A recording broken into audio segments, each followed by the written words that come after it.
છોટાઉદેપુરમાં દીકરીઓની સુરક્ષા પર સવાલો ઉપસ્થિત થઈ રહ્યા છે। આ વિસ્તારમાં બસનો અભાવ હોવાનો ખુલાસો તો થયો। ડીઓએ પોતે સ્વીકાર કર્યો કે એસટી બસ નથી। સ્કૂલના સમય દરમિયાન હાલ એક પણ બસ નથી। ડીઓએ ભોગ બનનાર દીકરીઓ સાથે પણ મુલાકાત કરી છે। જિલ્લા પંચાયત પ્રમુખ અને ડીઓ પહોંચ્યા હતા। સંખેડાના કુંડિયા ખાતે બાળકીને મળ્યા। બાળકી સાથે મુલાકાત કરી અને વાતચીત પણ કરી। જિલ્લા પંચાયત પ્રમુખ મલકાબેન પટેલ અને જિલ્લા શિક્ષણ અધિકારી આનંદકુમાર પરમાર બાળકીઓની મુલાકાતે પહોંચ્યા હતા। નોંધનીય છે કે ખાનગી વાહનમાં જઈ રહેલી વિદ્યાર્થીઓની છેડતી થઈ હતી। વિદ્યાર્થીનીઓ ચાલુ જીપમાંથી નીચે કૂદી ગઈ હતી, જેમાં વિદ્યાર્થીનીઓને ઈજા પણ પહોંચી છે। આ ઉપરાંત સાંસદ સહિતના નેતાઓ પણ બોડેલીની ખાનગી હોસ્પિટલ પહોંચ્યા હતા, જ્યાં તેમણે પીડિત વિદ્યાર્થીનીઓના ખબર અંતર પૂછ્યા। सांसद गीताबेन राठवा, धारासभ्य अभेसी तड़वी और तालुका पंचायत प्रमुखे विद्यार्थिनीओ साथे बात करी।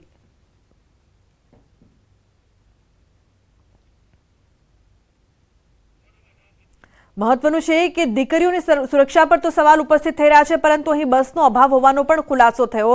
कारण के दीकरीओने शाळाए जवुं होय छे, बसनी सुविधा नथी, जेना कारणे आ दीकरीओने जीपमां जवानी फरज पड़े छे। एवी ज घटना काले बनी हती के ज्यारे जीपमां विद्यार्थिनीओ जई रही हती त्यारे तेमनी साथे छेड़ती करवामां आवी, बळजबरी करवानो पण प्रयास करवामां आव्यो। हिम्मत दाखवीने आ दीकरीओ छे ते चालू जीपमांथी कूदी गई हती, जे बाद तेमनी ईजा पण थई छे અને અત્યારે જે તમામ સાંસદ ધારાસભ્ય છે તે તેમને મળવા માટે પહોંચી રહ્યા છે।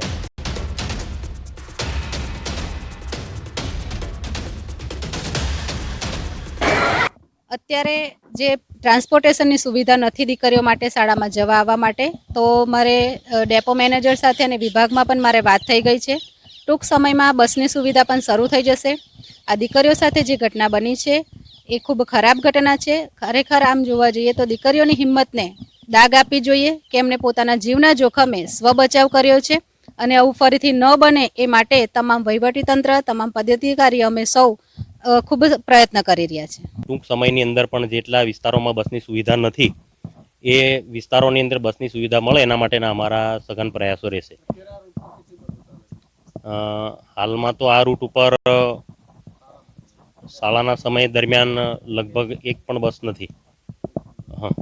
પણ ટૂંક સમયની અંદર બસ શરૂ થાય એના માટેના અમારા સંયુક્ત પ્રયત્નો છે। તો છોટાઉદેપુરમાં દીકરીઓની અસલામતીના કેસમાં મોટી ખબર। વિદ્યાર્થીનીઓની છેડતી થતા ચાલુ વાહને કૂદી હતી। માત્ર છેડતી નહીં, આરોપીઓએ દીકરીઓને લૂંટી પણ લીધી। દીકરીઓ પાસે રહેલા પૈસાની ચલાવાઈ હતી લૂંટ। છેડતીના ડરથી 7 જેટલી દીકરીઓ કૂદી પડતા ઈજા પહોંચી છે। 2 દીકરીઓ ગંભીર રીતે ઈજાગ્રસ્ત પણ થઈ છે।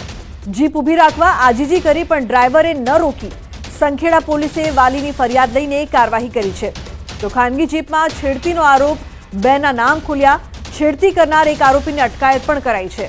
શાળાના અભ્યાસ કર્યા બાદ ઘરે પરત ફરતી હતી વિદ્યાર્થીનીઓ ખાનગી વાનમાં પાછળ બેઠી હતી। વાલીઓએ કહ્યું કે બસ નથી આવતી, તે જલ્દી મૂકો। ઈજાગ્રસ્ત દીકરીઓ હોસ્પિટલમાં સારવાર માટે દાખલ છે। વિદ્યાર્થીનીઓ કૂદી ગઈ પછી અકસ્માત સર્જાયો હતો। મળતી જાણકારી પ્રમાણે પિકઅપ વાનમાં આગળની કેબિનમાં ડ્રાઈવર સહિત 3 તેમજ પાછળ 2 અન્ય વ્યક્તિઓ બેઠા હતા। વિદ્યાર્થીનીઓ બેસી ગયા બાદ ડ્રાઈવરે ગાડી પૂરપાટ ઝડપે ભગાવી હતી।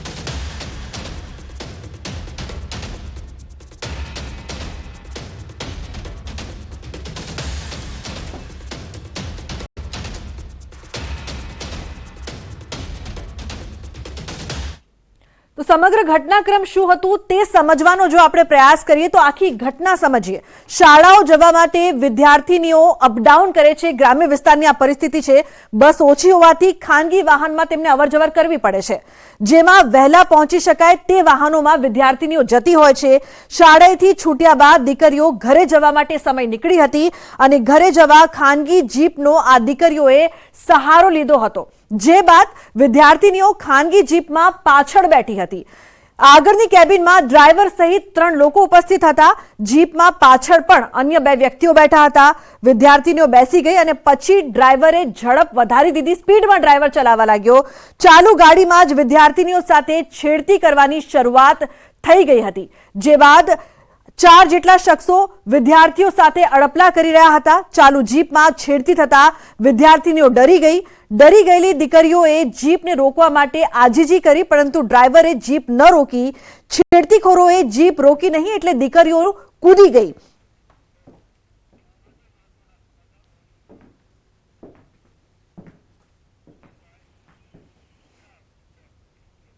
અન્ય મહત્વના સમાચાર પર નજર કરીએ. કબૂતરબાજીમાં વધુ એક મોટો ખુલાસો થયો છે. ચેન્નઈ અને મુંબઈ સુધી પહોંચી છે તપાસ. દિલ્હી અને ચંદીગઢ સુધી પણ પહોંચી છે તપાસ. કબૂતરબાજીમાં અલગ અલગ રૂટનો ઉપયોગ કરવામાં આવતો હતો તેવો પણ ખુલાસો થયો છે. તો કબૂતરબાજીમાં એક બાદ એક અન્ય ખુલાસા. ગુજરાતના જે પેસેન્જર્સ છે મુખ્યત્વે જે ગયા હતા અને પછી પરત આવ્યા છે એ લોકોની સઘન પૂછપરછ બાદ અમુક એજન્ટના નામ આપણે સામે આવ્યા હતા અને આ એજન્ટની તપાસ કરતા આ રિસેન્ટ પાસ્ટમાં અમુક ફ્લાઇટ્સ ગુજરાતથી નીકળી હતી અને એમાં કઈક એજન્ટે શું ભૂમિકા ભજવેલ હતી, કેટલા પેસેન્જર્સ મોકલેલ હતા એની વિગત અમારી તરફથી ભેગા કરવામાં આવે છે. સાથે સાથે એ જે રૂટ બાબતે એક ઇન્ટરેસ્ટિંગ માહિતી જે સામે આવી છે એ રૂટ અલગ અલગ વખતે બદલાય છે. દાખલા તરીકે અત્યારે આજે ફ્લાઇટ દુબઈથી અને ફ્રાન્સથી પરત આવેલી છે. એ દુબઈ વાયા ફ્રાન્સ નિકારગુઆ પહોંચીને નિકારગુઆથી અમુક પેસેન્જરો બાય રોડ મેક્સિકો અને ત્યાંથી બાય ક્રોસ કરીને યુએસ પહોંચતા હતા. એ પહેલાં જે સિસ્ટમ ઓપરેટ થતી હતી એ અહીંયાથી દુબઈથી યુરોપથી ખાસા સમય સુધી લોકો મેક્સિકો ઉતરતા હતા અને મેક્સિકો એરપોર્ટથી બહાર નીકળીને પછી યુએસ પહોંચતા હતા. જ્યારે મેક્સિકોના ઓથોરિટીને ખબર પડી ત્યારે એ મેક્સિકન ઓથોરિટીએ એરપોર્ટથી જે બહાર નીકળવાની સિસ્ટમ છે એ બંધ કરાવી દીધી. પછી એ લોકોએ એલ સાલ્વાડોરની ચાલુ કર્યો, એટલે દુબઈ યુરોપથી એલ સાલ્વાડોરથી અમુક સમયે એ સિસ્ટમ ચાલી. પછી એના ઇમિગ્રેશન એજન્ટની ખબર પડી કે અમુક લોકો આપણે ત્યાં લેન્ડ થાય છે પરંતુ પરત બિલકુલ નહીં જતા, તો ત્યાં જે વિઝા ઓન અરાઇવલ ફેસિલિટી હતી એ બંધ કરવામાં આવી અને હાલ જે ચાલે છે એ નિકારગુઆથી ચાલે છે. તો બેસિકલી ઇન્ડિયન પાસપોર્ટ કે લીએ નિકારગુઆ ઓન અરાઇવલ વિઝા સિસ્ટમ છે. તો અહીંયાથી દુબઈ, દિલ્હી, મુંબઈ, અમદાવાદ, લખનૌથી દુબઈની ફ્લાઇટ પકડાય છે. દુબઈમાં અમુક સમય રાહ જોવામાં આવે છે અને જ્યારે આગળ જવાની નિકારગુઆની ફ્લાઇટની વ્યવસ્થા થાય છે ત્યારે એ લોકો નિકારગુઆ ઉતરીને નિકારગુઆથી બાય રોડ નિકારગુઆથી ક્રોસ કરી મેક્સિકોથી યુએસએ જાય છે. તો એ રીતની સિસ્ટમ છે. અમારા પાસે જે અમુક એજન્ટ્સના નામ છે એ બધા એક પેસેન્જર મોકલવા માટે કેટલો ખર્ચ આવે છે, કઈ જગ્યા પૈસાની વ્યવસ્થા કરવા પડે છે, રહેવાની વ્યવસ્થા કરવા પડે છે, વિઝા માટે ફેસિલિટી કરવી પડે છે, નિકારગુઆ ઉતર્યા પછી બસ અથવા વાહનની વ્યવસ્થા કોણ કરે છે, એ બધી વિગત ઉપર સીઆઈડી સઘનપૂર્વક કામ કરે છે. તો અમારી અપેક્ષા છે કે ટૂંક સમયમાં આમાં જે મુખ્ય અમુક એજન્ટ છે ત્યાં સુધી ગુજરાત પોલીસ પહોંચીને આ પ્રકરણમાં વધારે ક્લેરિટી સામે આવશે. સર, ખાસ તો આજે એજન્ટોના નામ સામે આવી રહ્યા છે, કયા વિસ્તારના એજન્ટો છે, ગુજરાતના કે અધર? જે રીતે અમે ગઈકાલે પ્રેસ વાર્તામાં જણાવ્યું હતું કે અમારી પાસે 15 એજન્ટ્સના નામ આવેલા છે અને મુખ્યત્વે ભારતમાંથી જે લોકો બહાર જાય છે એ પૂર્ણ દેશમાંથી છે. તો લોજિકલ છે કે એજન્ટ્સ પણ જે છે એ અમુક અને અલગ અલગ જગ્યાથી છે. આપણે હાલ ગુજરાત સ્પેસિફિક પેસેન્જરને જે ફોકસ કરીએ છીએ જે ગુજરાતના એજન્ટ છે, આ સેન્ટ્રલ ગુજરાતના અમદાવાદ બેઝ બેસિકલી. એના સિવાય જે અમુક મોટા મેટ્રો છે, મુંબઈ છે, દિલ્હી છે, ચંદીગઢ છે, અમદાવાદની મેં કીધું, ચેન્નઈ છે, તેના પણ અમુક લોકો ઉપર અમારો વોચ છે અને તપાસમાં અમે અમુક માહિતી પણ મળીએ છીએ. તો જરૂરત મુજબ એ લોકોની પણ તપાસ હાથ ધરવામાં આવશે અને જરૂરત મુજબ આપ લોકો સાથે શેર પણ કરવામાં આવશે. Thank you.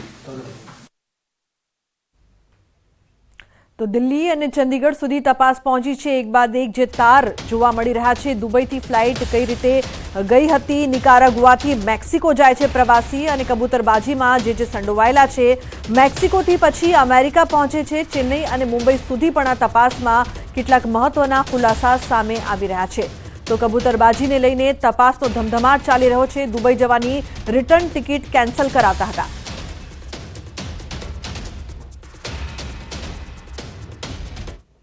સમાચારનો પ્રવાહ યથાવત રહેશે. હાલ રોકાઈશું એક બ્રેક માટે. આપ જોતા રહો ન્યૂઝ 18.